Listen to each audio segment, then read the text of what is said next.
എന്തുകൊണ്ടാണ് ഞങ്ങൾ പരാജിതരായി കഴിഞ്ഞാലും നിങ്ങൾ വിജയിക്കണമെന്ന് പറഞ്ഞതിൻ്റെ കാരണം എന്ന് വെച്ച് കഴിഞ്ഞാൽ ഈ പരാജയം എല്ലാം കാണുന്ന ഒരാളുണ്ട്. ഒരാളിന് വേണ്ടിയാണ് നമ്മൾ ഈ പരാജയപ്പെട്ട് കൊടുക്കണത്.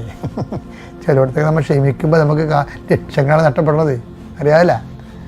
ചിലയിടത്തൊക്കെ നമ്മൾ കള പൊട്ടെന്ന് വെച്ച് കഴിഞ്ഞാൽ ആ നാട്ടിൽ നമ്മുടെ വില പോകും. അതുകൊണ്ടാണ് ആൾക്കാർ ഗുണ്ടകളെ വെച്ച് തിരിച്ചു തരണത്. പക്ഷെ നമുക്കത് പറ്റത്തില്ല. അപ്പം അങ്ങനെ വരുമ്പോൾ നമ്മൾ അടികൊള്ള പോലെ പരാജിതരാകും. ഞങ്ങൾ പരാജിതരായാലും എന്താ കാര്യം? അതിൻ്റെ അർത്ഥം എന്താണ്?